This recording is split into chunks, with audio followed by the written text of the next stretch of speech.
Hey guys, tonight we're diving into the surprisingly complex mind of a bee who's been having what can only be described as a quarter-life crisis about their relentless productivity culture. Picture this. It's 4:30 in the morning. The sun hasn't even thought about rising yet, and our little friend is already vibrating with anxiety about their daily pollen quotas. Honestly, you probably couldn't handle their level of overthinking about whether bringing back 17 loads of pollen instead of 18 makes them a disappointment to the colony. So before you get comfortable, take a moment to like the video and subscribe, but only if you genuinely enjoy what I do here. And hey, drop a comment about what you think your pets might overthink about. I bet your cat has some serious thoughts about that red dot. Now dim the lights, maybe turn on a fan for that soft background hum, and let's ease into tonight's journey through one anxious creature's mind.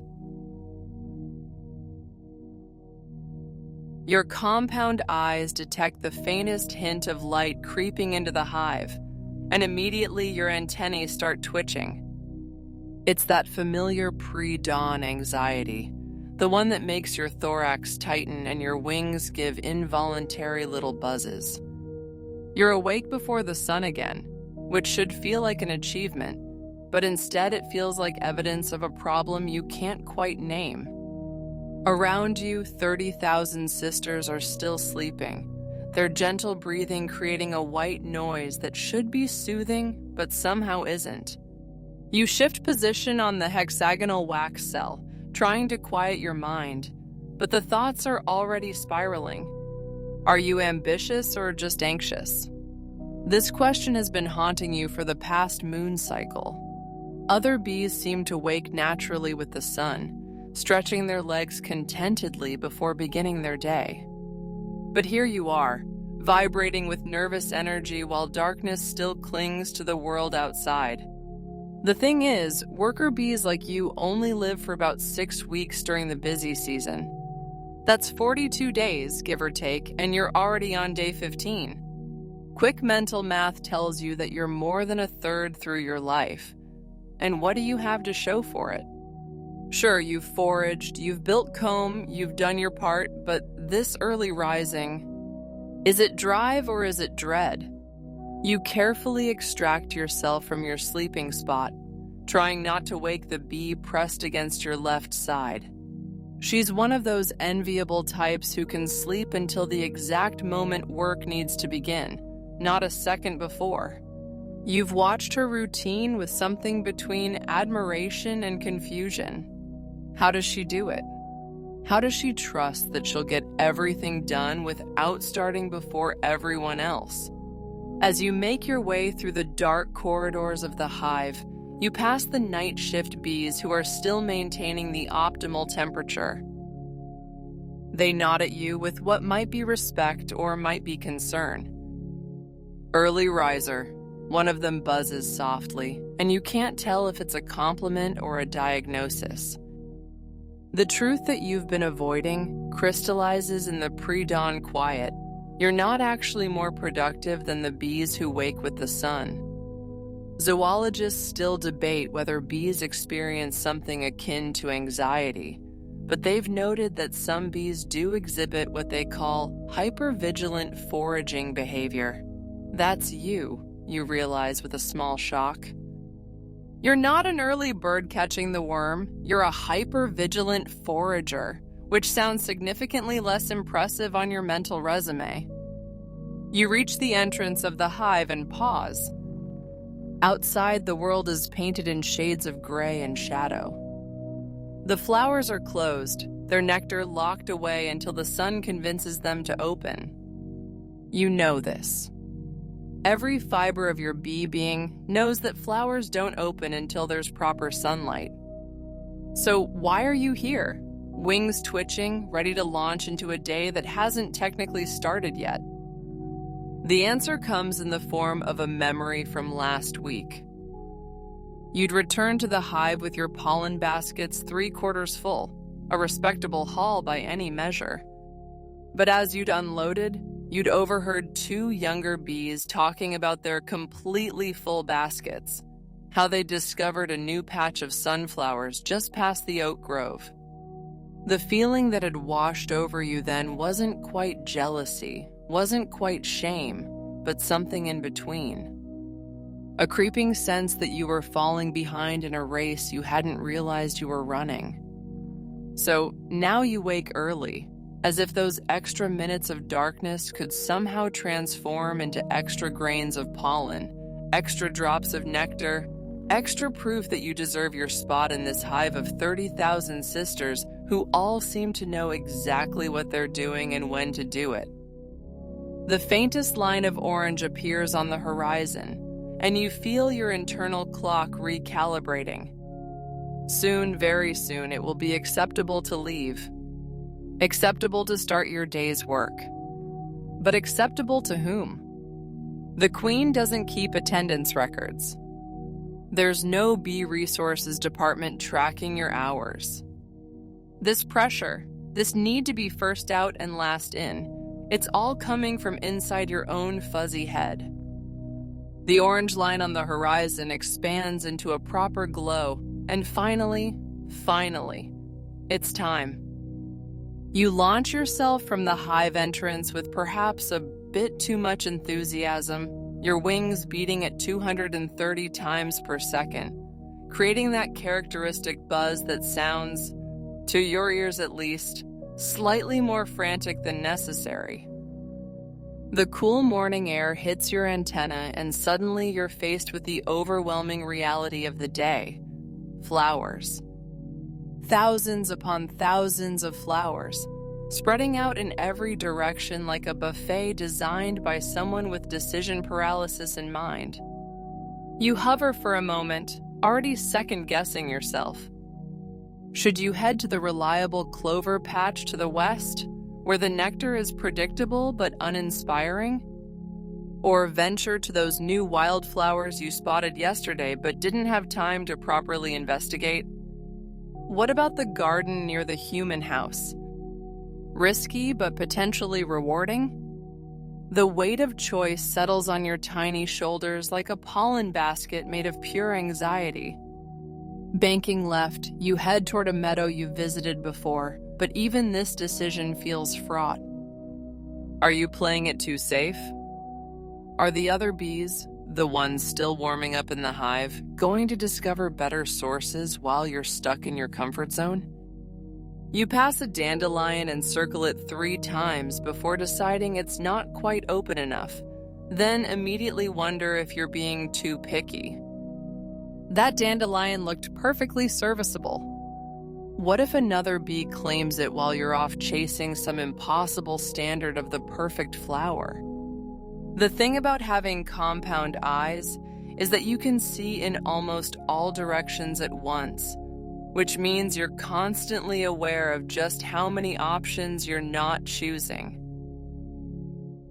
Each flower you fly past feels like a small betrayal of your productivity goals. That cosmos to your right, was its pink color a bit more vibrant than usual, suggesting premium nectar? That patch of lavender below, should you investigate even though lavender isn't typically your best performer? You finally settle on a sunflower, drawn by its sheer size and reliability. But as you land, you notice another bee already working the outer petals. She looks efficient, methodical, like she's never questioned a flower choice in her life. You position yourself on the opposite side, trying not to make it obvious that you're watching her technique. Is she extracting more nectar per second than you? Her proboscis movement seems more confident somehow. Halfway through the sunflower, you start wondering if you've made a mistake. Yes, it's producing nectar, but is it the best use of your time? You could have visited 3 smaller flowers in the time it's taking to work this one. But then again, the flight time between smaller flowers might negate that advantage. The mathematics of foraging efficiency spiral through your mind as your proboscis mechanically continues its work. Scientists have discovered that bees can learn to recognize human faces, solve basic math problems, and even experience something resembling optimism or pessimism. Right now, you're proving that last point as you catalog all the ways this flower choice might have been wrong. The nectar tastes slightly fermented, still good, but past its prime. The pollen is sticking to your legs in uneven clumps that will be embarrassing to display back at the hive. And worst of all, you can see a whole patch of fresh zinnias just beyond the fence that you somehow missed on your initial scan. You force yourself to finish with the sunflower. Abandoning it now would be even worse than choosing poorly in the first place. Then fly to the zinnias with the kind of desperate hope that makes your wing beats slightly erratic. But of course, by the time you get there, 2 other bees have already claimed the best blooms. You settle for a medium-sized pink one, trying not to think about how this is becoming a metaphor for your entire approach to life. The morning progresses in this pattern. Approach flower, question choice, commit half-heartedly, notice better option, repeat. It's exhausting, this constant second-guessing. Other bees seem to operate on instinct, following some internal GPS that leads them confidently from bloom to bloom. You, meanwhile, are running a complex algorithm that factors in nectar quality, pollen quantity, distance from hive, competition from other pollinators, aesthetic appeal, which shouldn't matter but somehow does, and about 17 other variables that probably don't need to be variables at all. By mid-morning, your pollen baskets are decently full, but not impressively so.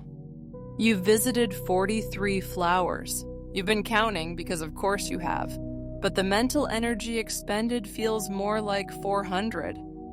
A butterfly drifts past, landing on flowers seemingly at random, staying as long as it feels like, moving on when it wants to. You feel a sharp pang of envy. When did flower selection become so complicated?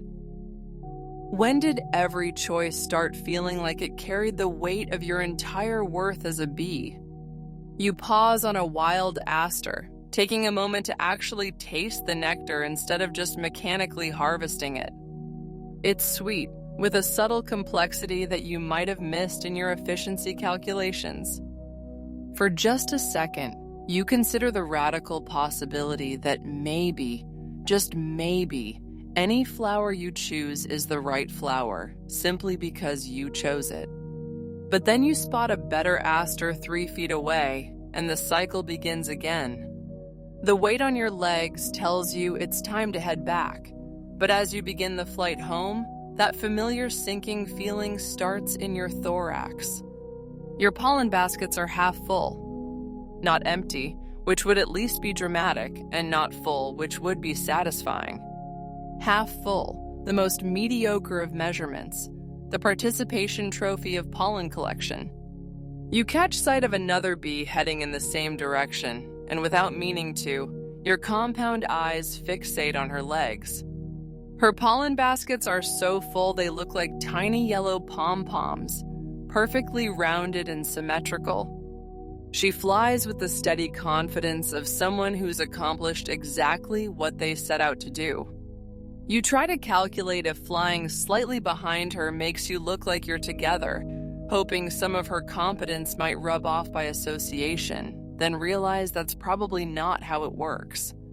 The thing about pollen baskets, or corbiculae as the scientifically minded might say, is that they're incredibly visible. Every bee you pass can see exactly how much you've collected, like wearing your performance review on your legs. You've tried telling yourself that quality matters more than quantity, but who are you kidding? No one back at the hive is going to analyze the specific protein content of your white clover pollen versus someone else's sunflower haul. They're going to see half-full baskets and think, mediocre effort from bee number. What was your number again? Actually, that's another thing. You're pretty sure your bee number 23,012, but sometimes you worry you might be 23,013, and the fact that you can't even remember your own identification number probably says something about your attention to detail that you'd rather not examine too closely.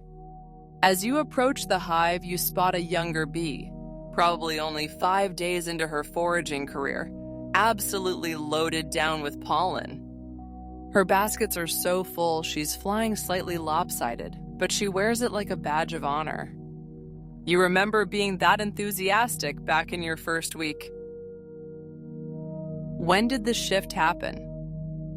When did adequate become not enough? When did you start measuring your worth in microscopic grains of flower dust? You slow your approach to the hive entrance, partly to avoid the traffic jam of returning foragers, and partly to postpone the moment when everyone can see your mediocre haul. A guard bee nods you through without comment, which somehow feels worse than if she'd said something. Even your inadequacy is unremarkable. Inside, the receiving area is bustling with bees unloading their bounty. You find an empty spot and begin the process of scraping the pollen from your baskets, trying to fluff it up a bit as you pack it into the cells. Maybe if you distribute it strategically, it'll look like more than it is. You're essentially doing the bee equivalent of spreading too little butter over too much bread, and you know it. Good load today? The bee next to you is being polite, but you can hear the question mark doing a lot of heavy lifting in that sentence. She's got the kind of perfectly packed pollen balls that look like they could be in a bee textbook under proper foraging technique. Oh, you know, you buzz non-committally, which is the bee equivalent of saying, living the dream when someone asks how you're doing. She nods sympathetically and returns to her work, leaving you to wonder if that was genuine sympathy, or the kind you reserve for relatives who still haven't figured out their life by their 3rd week. Zoologists still debate whether bees can experience complex emotions like inadequacy, but they've documented that bees do engage in comparative assessment of their nestmates' performance. Wonderful. Even science confirms that everyone's watching and judging your half-full pollen baskets. The truth is, you've done the math. You do a lot of math when you're anxious, which is always. A typical forager bee collects about 1/12 of a teaspoon of honey's worth of nectar in her entire lifetime. 1/12. And that's if she's operating at peak efficiency, which, let's be honest, you're not. At your current rate, you'll be lucky to hit 1/15th. Maybe 1/16th. The fractions get smaller the more you think about them, which seems like a metaphor for something, but you're too tired to parse it out. You watch as other bees efficiently pack away their pollen, some of them already heading back out for another run. Should you go back out? Your baskets are empty now, but your wings feel heavy with something that isn't pollen. The morning's barely half over, and already you're calculating whether a second mediocre trip is better or worse than one really mediocre trip. A house bee approaches to process the pollen you've delivered, and you find yourself unconsciously standing a little straighter, trying to project the image of a bee who definitely collected more than this, but already distributed some of it in another part of the hive. She doesn't seem fooled. House bees never are. They've seen every possible variation of forager shame, and your particular brand of "I swear I'm usually better than this" is probably somewhere in the middle of the spectrum. The comparison game continues as you rest for a moment, watching the constant stream of foragers coming and going. That one's baskets are so full she can barely fly straight.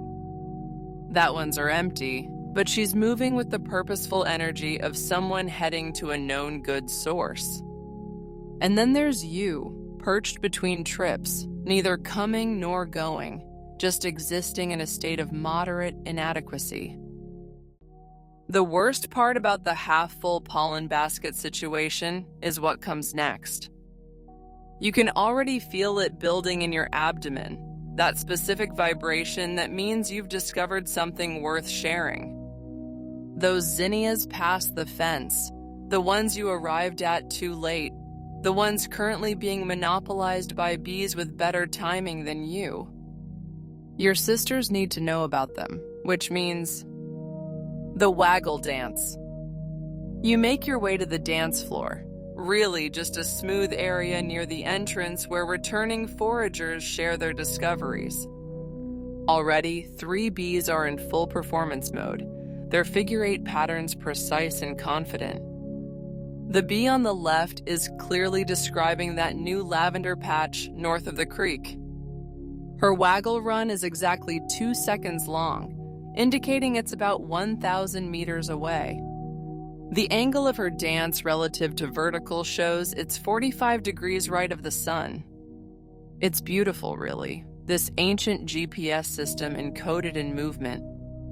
It would be more beautiful if you didn't have to participate in it. Your turn is approaching, and your thorax tightens. The waggle dance is essentially a TED Talk, a performance review, and an interpretive dance recital all rolled into one. No pressure. You've done this before, hundreds of times, probably. But somehow it never gets easier. What if you get the angle wrong and send everyone to the parking lot instead of the flower patch? What if your waggle frequency is off and they think the zinnias are twice as far as they actually are? What if, and this is the worst possibility, what if no one even watches? You step into position and begin.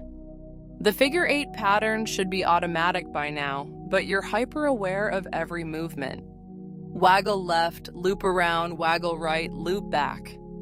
The waggle run, that crucial straight part in the middle where you vibrate your abdomen and buzz your flight muscles, feels simultaneously too long and too short. Are you waggling enthusiastically enough to convey that these are really good zinnias? Or are you overselling flowers that 2 other bees have already claimed? A few bees gather to watch, their antennae forward in what you hope is interest rather than concern.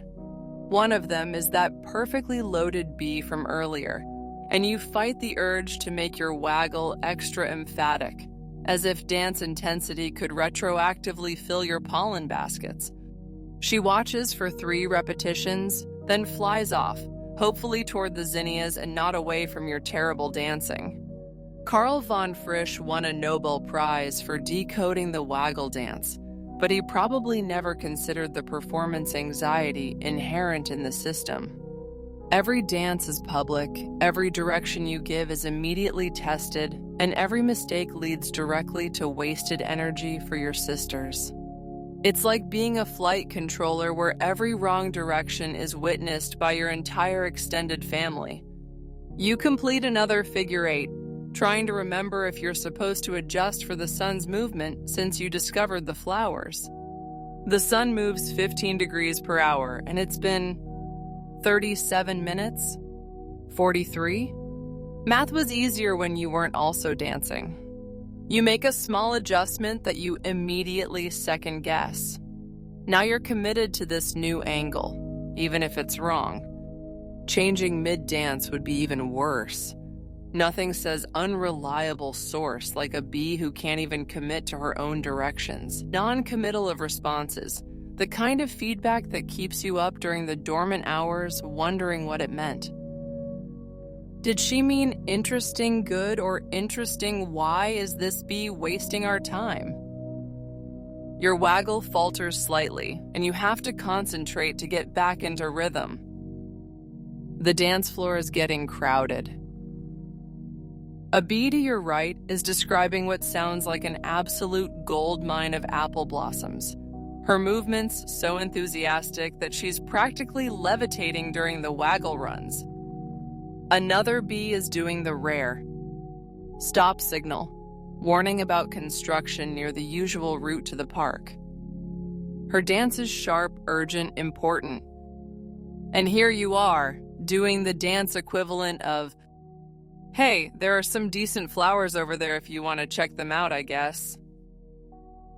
You force yourself through 5 more repetitions, the minimum for credibility, then step back, exhausted. Dancing shouldn't be this draining, but somehow you've managed to put more energy into worrying about your performance than into the performance itself. A younger bee approaches, antennae quivering with questions. "How's the competition there?" she asks, and you realize you were so focused on your own inadequacy that you forgot to encode competition levels into your dance.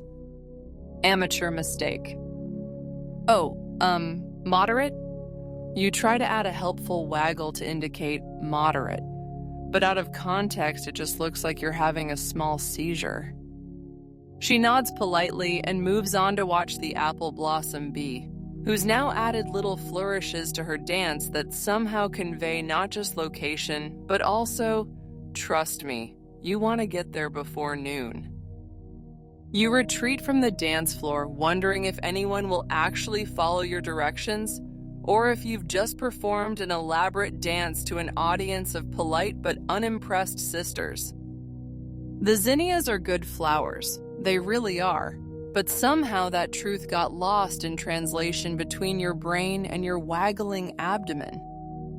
You think about those old training days when senior bees taught you the dance, how natural it seemed then. When did sharing information become a performance? When did helping your sisters find food turn into an opportunity to fail publicly? The sun reaches its zenith as you prepare for your second foraging run, and that's when the numbers start their relentless march through your mind. 300 flowers. That's how many you've visited so far today, you calculate, though the exact count might be 297 or 304, depending on whether those tiny clovers count as separate visits or one extended stop. 300 flowers before noon. It sounds like a lot when you think about it as a number, but is it? You launch yourself back into the afternoon air, trying to remember what the senior foragers used to visit in their prime. Was it 400 by midday? 500? The numbers get fuzzy, mixed up with all the hive's productivity legends. There's that story about Great Aunt Beatrice. Everyone's somehow related when you have the same mother, who supposedly visited 1,000 flowers in a single day, but that might have been during the legendary summer of unlimited wildflowers that gets more legendary with each retelling. The thing about being a bee is that everything is quantifiable. Flowers visited, nectar collected, distance traveled, wing beats per second, dances performed, cells filled. Your entire existence can be reduced to metrics, which would be fine if you weren't constantly calculating your own inadequacy.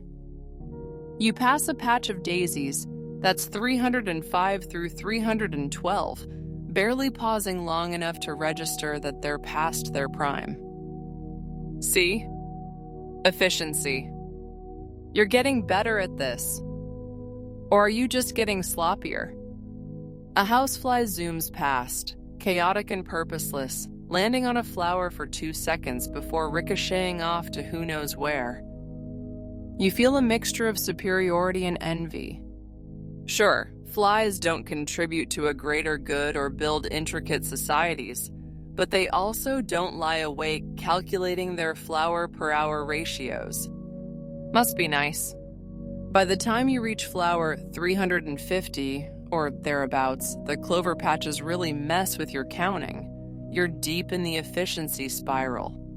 If you live for 42 days and spend 30 of those foraging, and if you average 800 flowers per day, that's 24,000 flowers in a lifetime. But wait, that's assuming you maintain peak performance throughout, which, let's be honest, you won't. Factor in rainy days, getting lost occasionally, that time you spent an entire afternoon convinced you were allergic to roses. You weren't. And you're probably looking at more like 18,000 flowers. Maybe 15,000 if you're being realistic. Zoologists still debate whether bees understand the concept of mortality, but they've documented that forager bees do adjust their behavior as they age, taking on riskier flower sources in their final days. Right now, you're only halfway through your expected lifespan, still playing it safe with familiar flower patches, and somehow that feels like another failure. Shouldn't you be bolder? Shouldn't 3 weeks of experience translate into confident, efficient foraging instead of this constant mental mathematics? You land on flower 371, a nice purple aster, just as another bee arrives at 372, an equally nice purple aster right next to yours. She works with mechanical precision, in and out in under 4 seconds, already moving to 373 while you're still trying to figure out if this nectar tastes weird or if it's just your anxiety manifesting as pickiness. She's probably at 400 flowers by now. 425. 450. The numbers spiral upward while you remain stuck, proboscis deep in an aster that's perfectly fine but somehow not satisfying.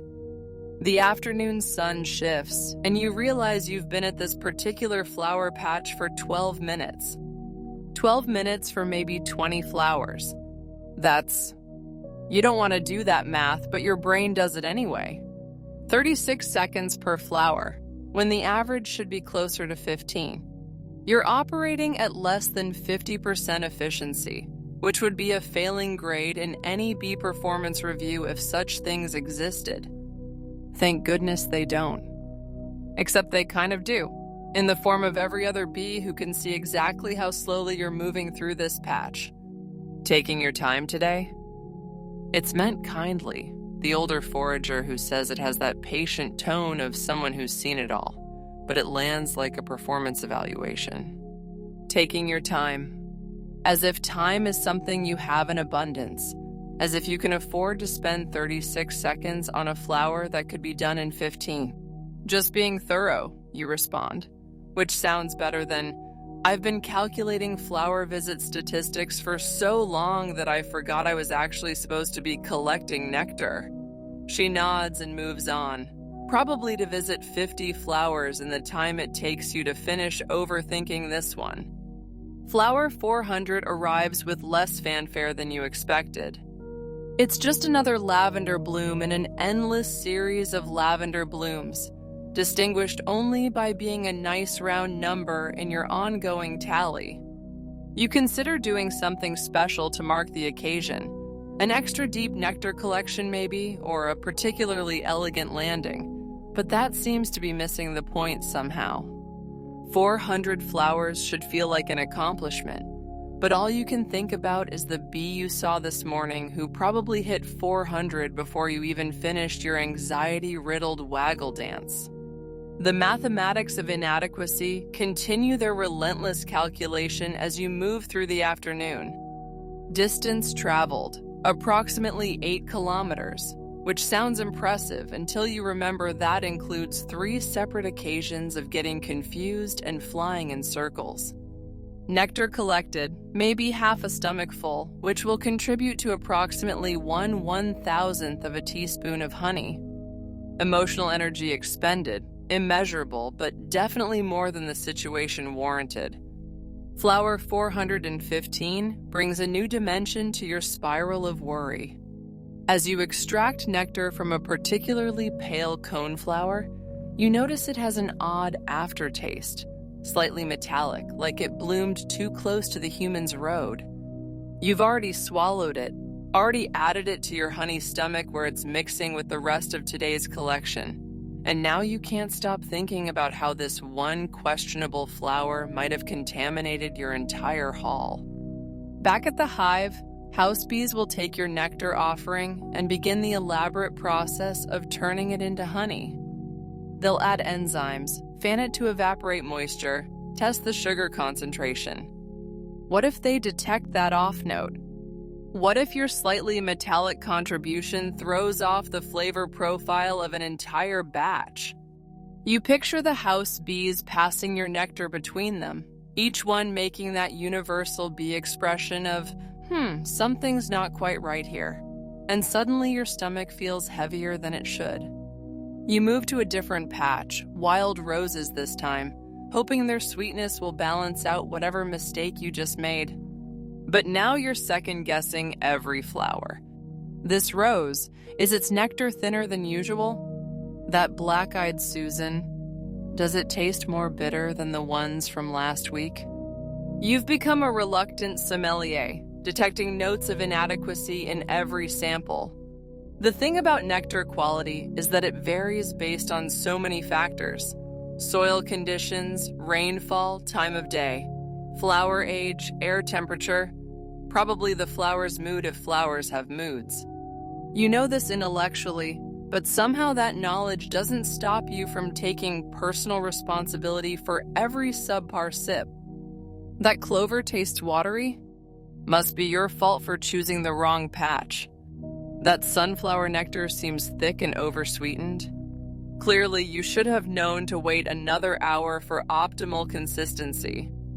A memory surfaces from your house bee days before you graduated to foraging. You remember receiving nectar from returning foragers, the way each delivery had its own character. Some bees brought nectar so perfect it practically turned itself into honey. Others brought, well, let's just say it required extra processing. At the time, you assumed it was about the flowers available. But what if it wasn't? What if some bees just have better nectar judgment, some internal quality control that you lack? Ooh, nice patch. A younger bee lands on a neighboring rose, immediately detecting what you've been angsting over for the past 5 minutes. She works with enthusiasm, clearly tasting nothing but pure rose sweetness, making you wonder if the metallic taste is following you from flower to flower like a cursed palate. Maybe you're the problem. Maybe every flower tastes slightly off when filtered through your anxious proboscis. You try to remember the last time you brought back nectar that made you proud. Was it last week's apple blossom haul? No, you spent that entire flight home worried that apple nectar was too trendy, too obvious. The week before, with the wildflower meadow discovery, but that turned out to be mostly invasive species. And even though the nectar was fine, you couldn't shake the feeling that you were contributing to ecological problems just by harvesting from the wrong plants. Zoologists still debate whether bees can distinguish between native and non-native flowers, but you're pretty sure you can, and you're equally sure you choose wrong at least 60% of the time. That lantana you're approaching right now? Definitely non-native, but the nectar production is incredible. Do you prioritize quantity over ecological virtue? The weight of this decision feels enormous, even though you're just one bee making one choice about one flower on one afternoon that's already slipping toward evening. The worst part is the mixing. Every new flower's nectar joins the cocktail in your honey stomach, creating a blend you can no longer quality control. It's like making soup and adding ingredients blindly, hoping the final product will be palatable, but knowing you've lost track of what went in when. That burst of lavender sweetness, was that from the healthy plants by the pond or the stressed ones near the sidewalk? That hint of bitterness, natural tannins, or pesticide residue? You'll never know. And neither will the house bees who receive this mystery mixture with professional courtesy. By flower 500 and something, you've lost precise count, another failure. You're conducting a full gustatory analysis of every nectar source. This cosmos, B- decent sweetness, but lacking complexity. That zinnia, C+, would be higher, but you detect notes of exhaust fume. The evaluation system you've created makes no sense. Who's grading? Based on what standards? But you can't stop. You watch another forager work the same flower patch with zero apparent concern for subtle flavor variations. She moves from bloom to bloom like someone grocery shopping with a simple list. Nectar, check. Pollen check. Next flower, please. When did your list become so complicated? When did collect nectar turn into collect only the finest artisanal nectar that will contribute to honey worthy of the hive's reputation? A particularly beautiful passion flower catches your eye, its elaborate structure promising exotic nectar. But as you approach, the anxiety kicks in double time. Passion flowers are known for their unique flavor. What if it's too unique? What if you're the bee who brings back the nectar equivalent of that weird fusion cuisine nobody asked for? You hover, paralyzed by the possibility of making either a brilliant discovery or a terrible mistake, while 3 other bees zip past and drain the flower without a second thought. The nectar in your stomach sloshes with the weight of accumulated choices, each flower's contribution dissolving into an anonymous mixture that somehow still feels intensely personal. You're a flying cocktail of anxiety and flower juice, and the journey home looms with its promise of judgment, real or imagined, from bees who will taste your offering and know somehow that you spent more time worrying about quality than actually ensuring it. The passion flower dilemma resolves itself when another bee claims it while you're still hovering, and somehow that feels like a metaphor for your entire existence. You drift away, no longer really foraging with purpose, just moving through air that feels heavier than it did this morning. The sun has passed its peak, casting longer shadows that make you acutely aware of time passing, and that's when the real weight settles onto your fuzzy thorax. Your bee number 23,012, or 13. The fact that you can't even be sure of your own number in the hive's vast organizational system pretty much says it all. 23,000. That's not even counting the drones or the endless stream of new sisters emerging daily from their cells. You're not special, not unique, not even particularly memorable. You're a serial number with wings, a tiny cog in a biological machine that would keep humming along perfectly if you simply didn't return from this foraging run. The thought hits you like flying into a window, sudden, jarring, and leaving you slightly stunned.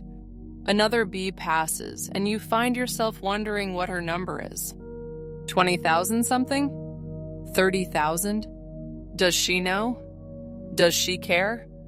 Or is she like you were 3 weeks ago, back when being part of something bigger felt like purpose instead of erasure?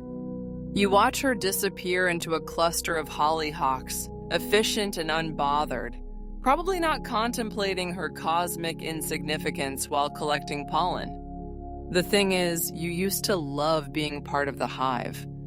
The synchronicity of it all, thousands of sisters working in perfect harmony, each role supporting the whole. But somewhere between your first foraging flight and flower number 500 and whatever today, that harmony started feeling less like music and more like machinery. You're not a musician in an orchestra. You're a gear in a clock, and gears are replaceable.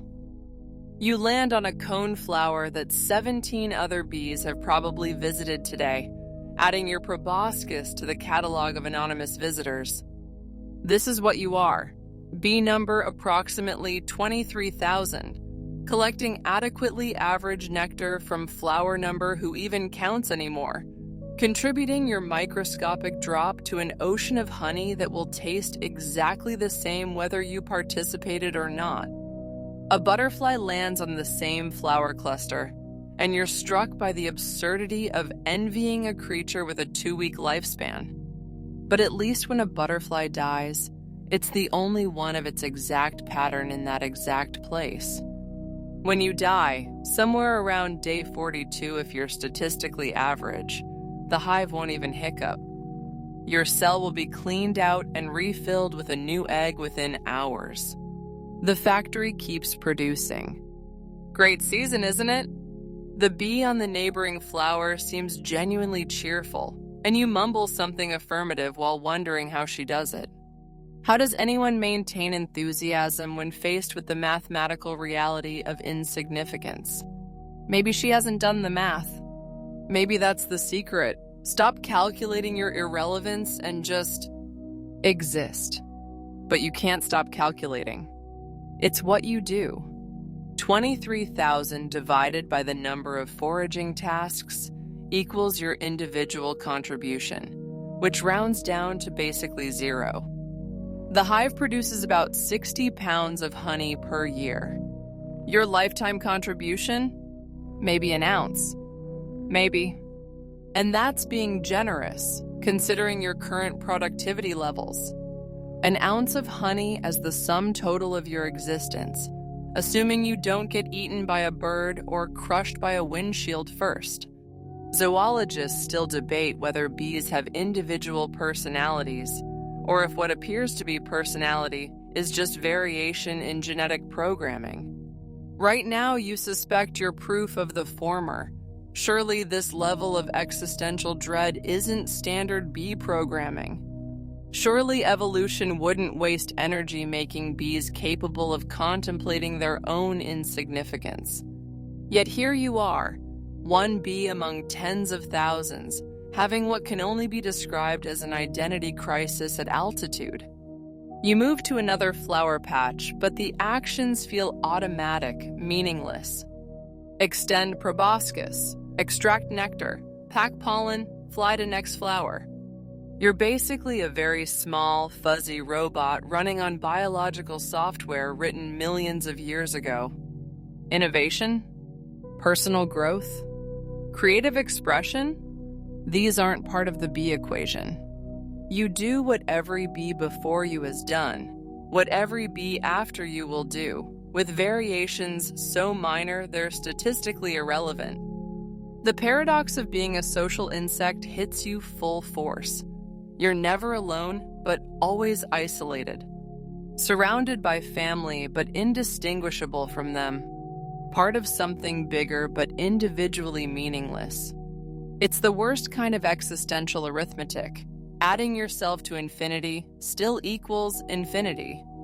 Subtracting yourself from infinity still equals infinity. You're the mathematical equivalent of zero with wings. A younger bee approaches the flower patch with the kind of enthusiasm you dimly remember having. She counts you as another bee in her environment, the same way you count her. Neither of you knows the other's number, history, hopes, do bees hope, or fears. You're backdrop to each other, extras in a cast of thousands where everyone's an extra. "Excuse me," she says politely, reaching for a flower near yours. You move aside, and in that simple interaction lies the entire truth. You're interchangeable. Any bee could have moved aside. Any bee could have been polite.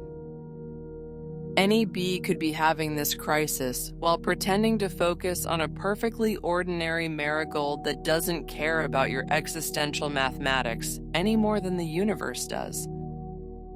The marigold blurs slightly as you try to focus, and you realize with a small shock that your wings are trembling. Not from emotion, though there's plenty of that, but from simple fatigue. 500 and something flowers, countless miles, and the day isn't even over. Your flight muscles, which have been firing at 230 beats per second since dawn, are finally starting to protest. You lift off from the marigold with noticeably more effort than this morning, and that's when you see her.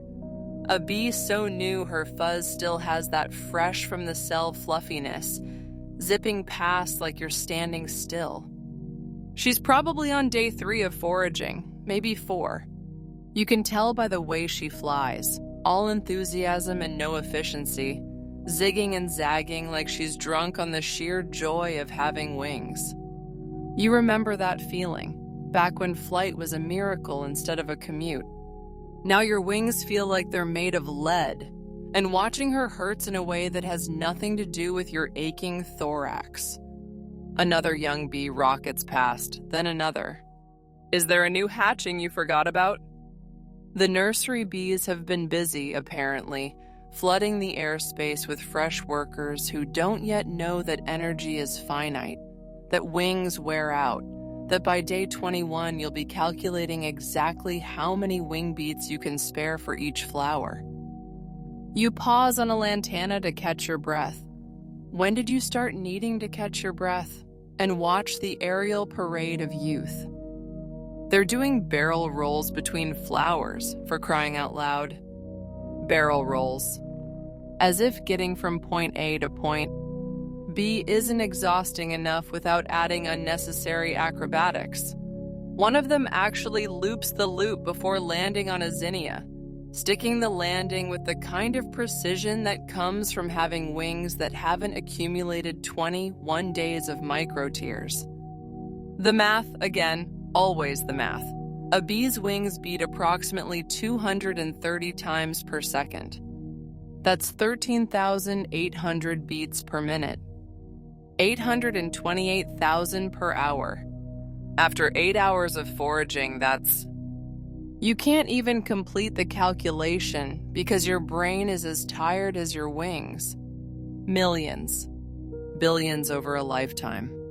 No wonder they start to fray at the edges, developing tiny tears that make flight incrementally harder each day. Long day? An older forager, probably in her final week, judging by the slightly tattered wing edges, lands beside you. There's a kindness in her compound eyes that makes your throat tight. She gets it. She knows the weight of accumulated wing beats, the way afternoon feels like evening, and evening feels like midnight when you're running on fumes. The longest, you admit, and she nods slowly, her antenna drooping with familiar exhaustion. You want to ask her how she does it? How she keeps flying when every cell in her body must be screaming for rest. But you already know the answer. What else is there to do? Bees forage until they can't. It's not inspirational, it's just fact. A group of young bees buzzes past in formation, practicing synchronized flying like it's a game instead of a survival skill. One of them calls out, "Coming to the evening goldenrod party?" Party. As if flowers are social events instead of work sites. As if you have energy for anything beyond the most basic proboscis to petal interaction. You wave them on with an antenna gesture that you hope conveys, maybe later, but definitely means absolutely not. The irony is that you're only halfway through your expected lifespan, but your body feels like it's running on borrowed time. Those young bees will be you in 2 weeks, wondering where their barrel roll energy went, why their wings sound slightly different, less crisp buzz, more labored drone. The cycle continues, as inevitable as the sun's movement across the sky. Zoologists still debate whether bees experience physical pain the way vertebrates do, but they don't need to debate whether fatigue exists. It's written in every labored wing beat, every extended rest on every flower. Your wings aren't just tired. They're advertising your age to everyone who watches. Look, they say, here flies a middle-aged bee pretending she's not counting the flowers until she can justify returning to the hive. You force yourself to visit another patch of flowers. Petunias this time, their nectar thin but plentiful. A young bee lands on the same cluster, works 3 flowers in the time it takes you to finish one, then springs away like she's mounted on tiny rockets. You want to call after her? Pace yourself. Save some energy for week 3. But she wouldn't understand. Nobody understands until their own wings start that telltale trembling. The sun sinks lower, painting the landscape in shades of exhaustion.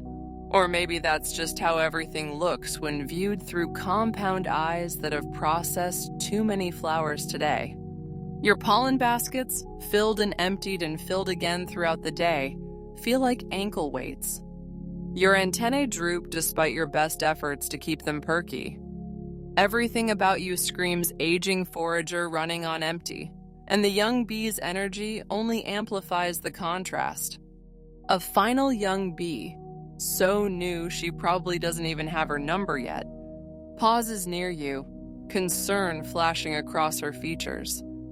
"Are you okay? Do you need help?" The kindness in her voice almost breaks you. Help. What help is there for the simple fact of being 3 weeks into a 6-week life? What assistance exists for wings that have already beaten their billionth beat? "Just pacing myself," you tell her, which is bee speak for, "I'm exhausted but can't admit it because that would mean acknowledging I'm past my prime." She nods uncertainly and moves on, probably filing you under bees to avoid becoming in her mental catalog. You don't blame her. You'd avoid becoming yourself too, if you had the option. The sky has shifted to that particular shade of orange that means it's time to head home. And with each wing beat toward the hive, the dread builds like nectar accumulating in your crop. Except nectar is useful, and this feeling definitely isn't. You've been doing mental tallies all afternoon, and the numbers aren't good. A successful forager should bring back roughly her body weight in resources each day. That's about 1/10 of a gram if you're being scientific about it. You feel the weight of what you're carrying, and it's not that. Not even close. The return flight is always when the anxiety peaks. During foraging, you can tell yourself there's still time, still one more flower that might tip the scales. But now, flying with whatever you've managed to collect, the inadequacy is quantifiable. You pass other returning foragers, trying not to notice how low they're flying, a sure sign of heavy loads. Your own flight path is tellingly level, the aerodynamic difference between success and mediocrity written in altitude. A bee overtakes you, flying so loaded down she's practically buzzing sideways. Her leg pollen baskets are perfect spheres, her crop visibly distended with nectar. She's probably carrying 1.5 times her body weight, the overachiever. You instinctively drop a few feet in altitude, as if flying lower will somehow make your load heavier, but physics doesn't work that way, no matter how much you wish it did. The entrance to the hive comes into view, and your stomach, the nervous one, not the honey one, clenches. It's like returning from a shopping trip where you forgot half the list, except the list is your entire biological purpose, and the disappointed family is 30,000 sisters who depend on everyone pulling their weight. Literally pulling their weight. The phrase has never felt more accusatory. You slow your approach, ostensibly to avoid the evening rush, but really to postpone the moment of truth. Guard bees are checking returning foragers, and while they're mainly looking for intruders or sick bees, you can't shake the feeling they're also conducting performance reviews. 23,012, you imagine them thinking. Light load again. Typical. The thing about bee society is that it's supposedly egoless. Everyone working for the common good without individual recognition or shame. But whoever came up with that theory probably wasn't a bee doing mental math on their nectar to body weight ratio while approaching a hive full of witnesses. You might not have an ego in the human sense, but you definitely have whatever makes you want to take a longer route to the back entrance rather than face the main thoroughfare. Coming through, a younger bee nearly crashes into you in her eagerness to get inside and unload. You veer aside, noting how her urgency stems from abundance. She's carrying so much nectar she's practically sloshing. Meanwhile, your own cargo sits in your crop like a half-hearted apology, just enough to prove you went out, not enough to prove you succeeded. You finally reach the entrance, where a traffic jam of successful foragers creates a convenient delay. Everyone's trying to squeeze through at once, heavy with the day's collections, while you hover at the back like someone hoping the meeting will end before they have to give their disappointing quarterly report. A guard bee waves you through with barely a glance. Apparently, even your failure is unremarkable enough to skip inspection. Inside the receiving area is chaos. House bees rush to greet returning foragers, their antennae quivering with anticipation for the liquid gold being delivered. You watch as bee after bee regurgitates substantial amounts of nectar, the house bee's enthusiasm directly proportional to the quantity received. It's like watching everyone else hand in 20-page reports while you're clutching a paragraph written on a napkin. Zoologists still debate whether bees can feel embarrassment, but they've clearly never stood in a receiving line with subpar nectar while watching your sisters deliver what looks like liquid success. You pick the least busy house bee. She looks new, maybe she won't know the difference, and begin the transfer. The nectar comes up reluctantly, as if even it knows it's not enough. The house bee accepts it with professional courtesy, but you can see the moment she realizes this isn't going to fill even one cell. Her antennae droop just slightly, and you want to explain about the metallic-tasting cone flower and the passion flower paralysis and the existential crisis that made every flower feel pointless. But there's no waggle dance for, I had a rough day, emotionally speaking. The pollen unloading goes no better. You scrape at your leg baskets, trying to make the meager collection look more substantial as you pack it into cells. Other bees are filling entire sections, while you're basically sprinkling pollen like someone trying to season a very large soup with a very small amount of salt. A house bee helps you scrape the last bits off, her movements gentle but somehow pitying, like a nurse tending to someone who tried their best, but whose best wasn't very good. The weight math continues its relentless calculation. You probably collected maybe 60% of your body weight today. 70% if you're generous with the estimates. The remaining 30 to 40% is pure failure, mathematically represented in the space between what you should have done and what you did. You imagine that failure as anti-nectar, negative pollen, a void in the hive's resources that exists because you exist. Thanks for your contribution, the house bee says automatically, the phrase landing like a participation trophy. Contribution. As if 12 drops of questionable nectar and a dusting of pollen constitute contributing.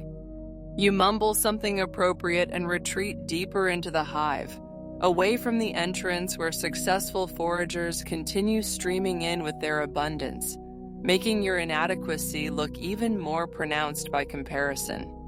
Tomorrow, you'll have to do this again. And the day after. And every day until your wings give out entirely. The thought sits heavy in your empty crop, more burdensome than any nectar load could ever be.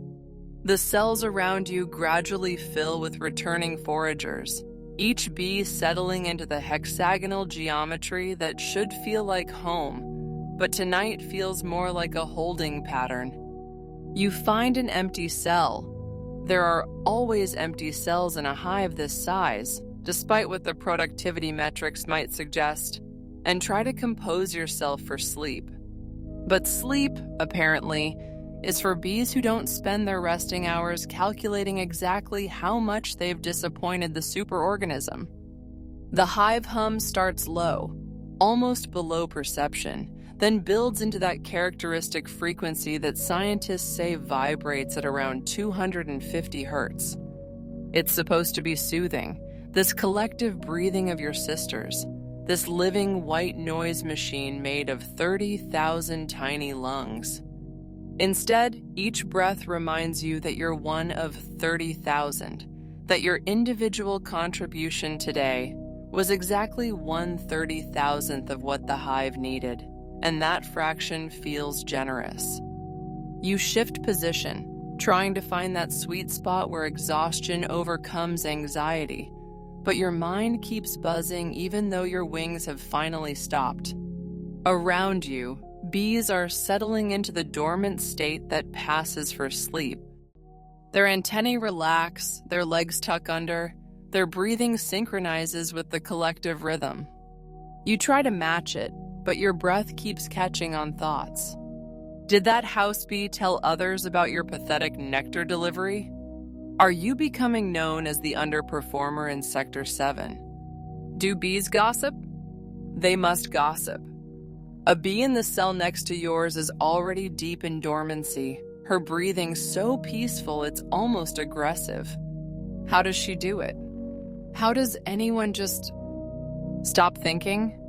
You've heard that some bees can fall asleep in under 30 seconds, which seems like a superpower you'll never possess.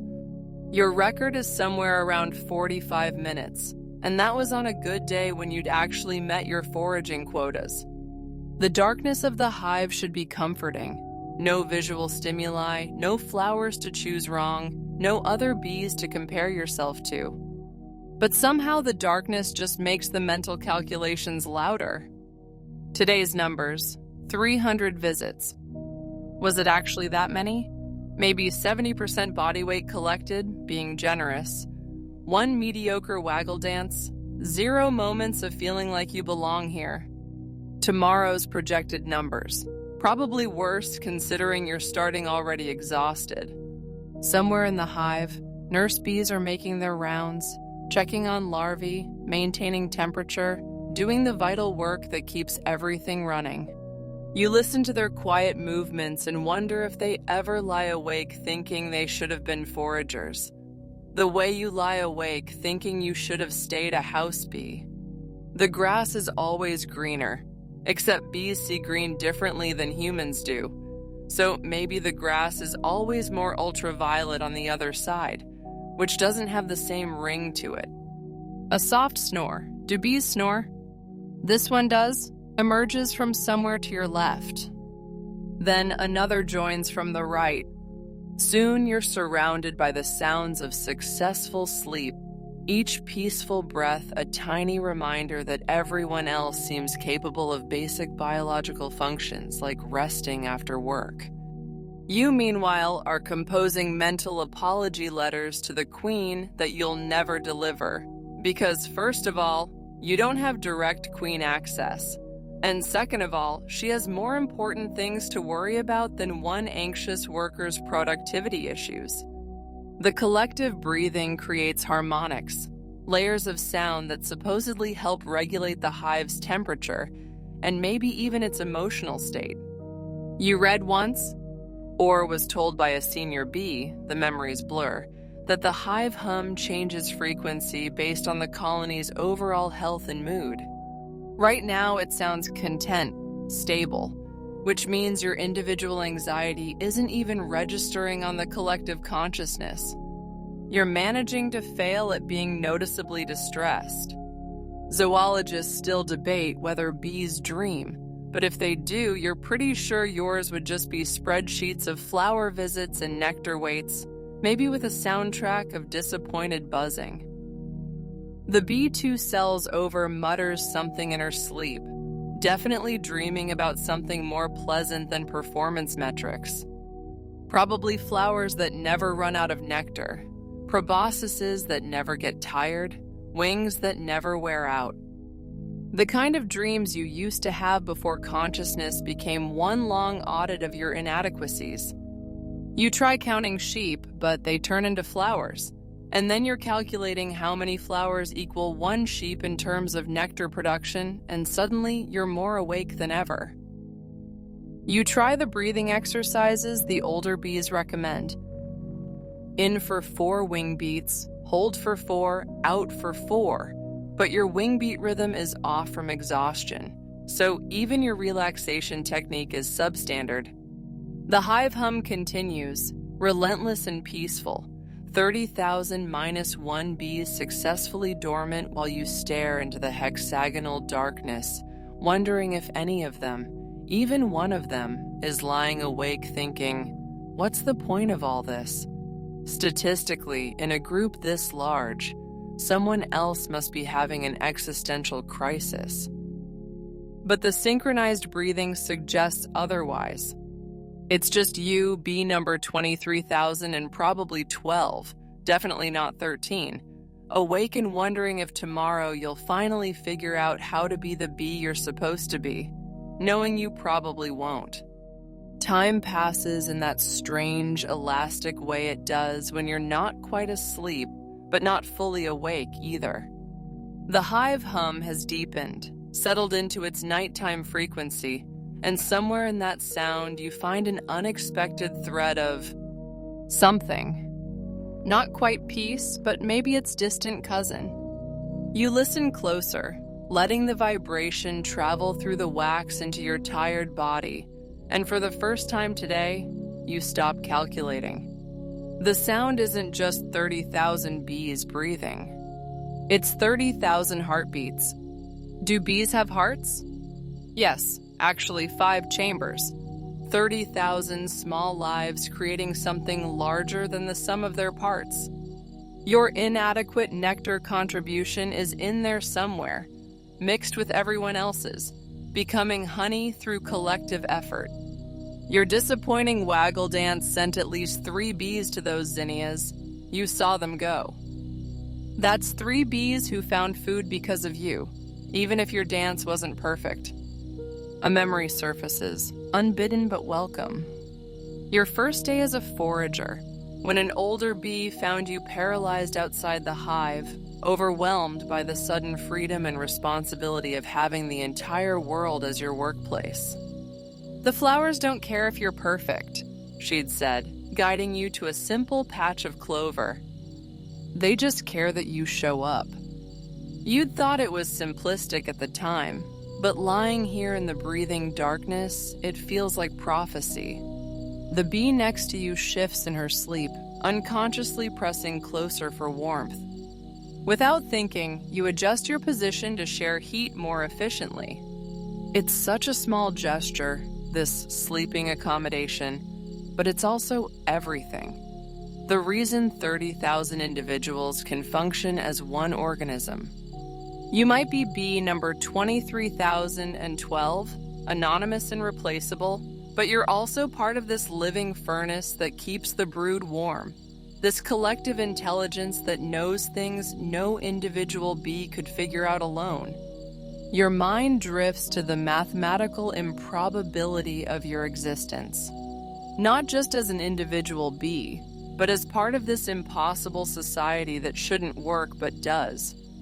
30,000 insects agreeing on architecture, temperature regulation, resource allocation, defense strategies, all without meetings or memos or performance reviews. Well, except for the performance reviews you give yourself, but those don't count. In the morning, and morning will come as it always does, you'll wake and forage again. You'll visit flowers with the same anxious inefficiency, second-guess your choices, compare yourself to others. That's who you are, and maybe that's okay. Because somewhere in this hive is a bee who flies too fast and burns out early. Another who hoards information instead of dancing. One who builds comb at weird angles that somehow work. The hive absorbs all these imperfections and transforms them into survival. You think about that 1/12 of a teaspoon of honey that represents your life's work. It seems so small when you phrase it like that. But then you multiply it by 30,000, and suddenly you have enough honey to survive winter, to feed new generations, to continue this ancient, improbable experiment in cooperation. Your 1/12 matters precisely because it's part of 12,000 twelfths, each one essential to the whole. The thought brings a strange comfort. You're not special, but neither is anyone else. And somehow that collective non-specialness creates something magnificent. The queen, for all her importance, can't forage. The foragers can't lay eggs. The nurse bees can't guard the entrance. Everyone is inadequate at something, incomplete alone. The hive doesn't need perfect bees. It needs imperfect bees willing to contribute their imperfect efforts to the collective survival. Your breathing has unconsciously synchronized with the hive hum. In for 4 beats, out for 4 beats, matching the rhythm of 30,000 sisters who are all, in their way, just doing their best. Your best might involve more anxiety than average, more second-guessing, more mental math. But you showed up today. You'll show up tomorrow. That has to count for something. Zoologists still debate whether bees understand their role in the larger ecosystem. But lying here, you feel connected to something beyond even the hive. Those flowers you visited today, anxiously, imperfectly, with great mental turmoil, will produce seeds because of you. Those seeds will grow into new plants that future bees will visit with their own anxieties and imperfections.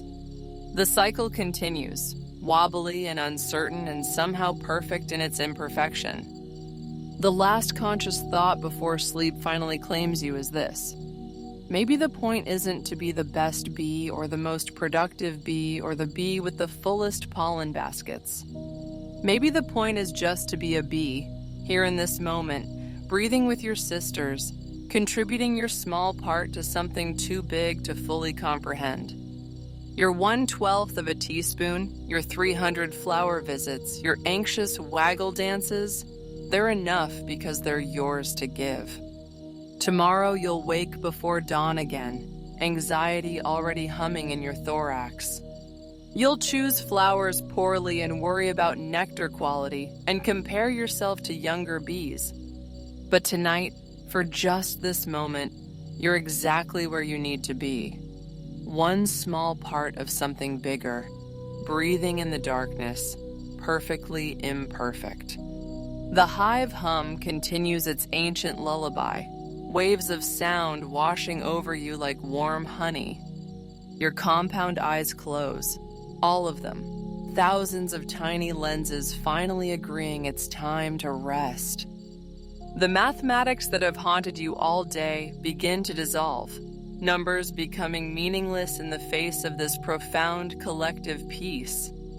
Your sisters around you breathe in perfect unison now, 30,000 small souls creating one vast lung that breathes with the rhythm of the earth itself. In, hold, out, hold. The pattern is older than memory, coded in your genes alongside the waggle dance and the hexagonal construction plans. You don't have to think about it. You don't have to be good at it. You just have to let it carry you. Somewhere above, the moon traces its path across the sky, pulling tides and dreams in equal measure. The flowers sleep too, closing their petals, saving tomorrow's nectar for tomorrow's bees.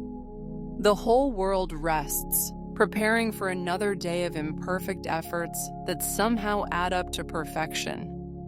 Your last wakeful sensation is the warmth of your sisters pressed close, each one dreaming their small bee dreams, each one essential. You are bee number 20 or 3012, and that is exactly who you need to be. Nothing more, nothing less, just one note in this sleeping symphony of survival and sweetness. Let your breathing slow now, matching mine, matching theirs. Feel the weight of the day lift from your wings. Tomorrow is tomorrow.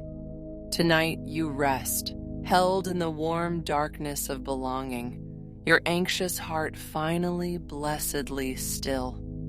That's the end for today. Sweet dreams.